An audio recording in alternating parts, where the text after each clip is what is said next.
Okay, team, we've looked at for loops. Let's look at while loops. These tend to be for when we need to do something more complicated. Here's an example for us that we can look at. When I paste from W3 schools, it doesn't have my indentation right, so I get some of that red. Okay, there we go. To start, I can see it prints the numbers 1 through 5. Let's look at how it does that. So here you can see it's indented. That's the body of my while loop, and it's only going to execute that if I is less than 6. So you might guess if I change that to less than 10, I loop up through 9. If I change that to less than 4, I loop up through 3.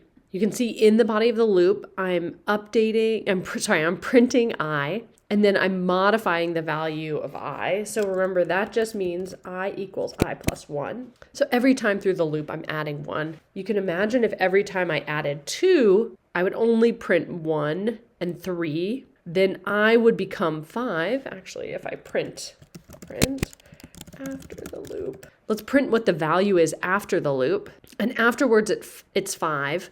So that I is less than 4. That was false, so it didn't execute the loop again. Next, we'll look at one where we use the loop variable num instead of I. And we want to say, well, num is less than 5. And I'll add 1 to it. Okay, so there, let's start it at 0. So there, I print the numbers 0 through 4. Let's look at how that happens. I've written this out as a little flow chart. So num is equal to 0. Then I check, is num less than 5? That's like that second line there. Here I'm using Y for yes or true and N for no. So if num is less than 5, if that's true, then I'm going to execute the body where I print num and I add 1 to the number.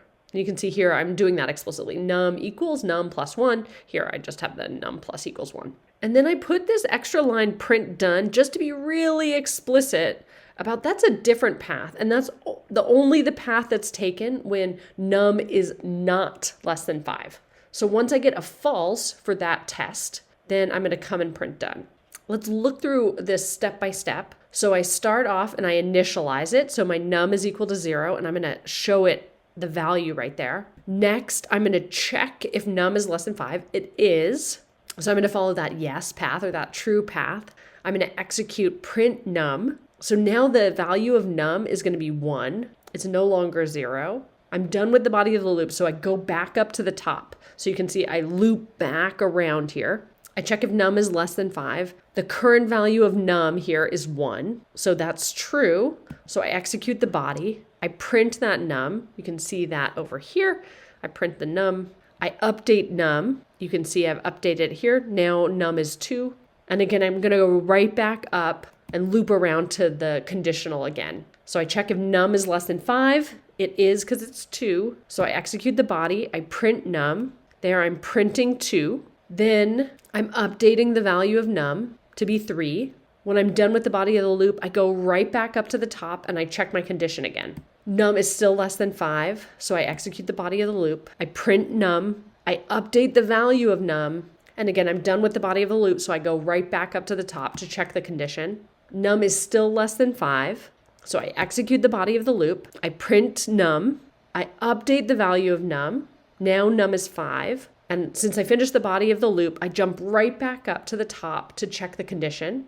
Now when I check the condition, it's false because 5 is not less than 5. So I finally am going to take this path out of the loop. Once the condition is false, I execute the code after the body of the loop and I print done. So you can see there, I printed done and my loop terminated.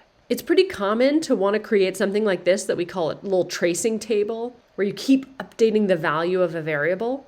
So I'd love for you to try and draw this out and trace through the code yourself. Maybe give yourself a different problem. While num is greater than 0, you can start num at 10 and maybe you subtract 1 every time. Loops are definitely something where you need a lot of practice with it.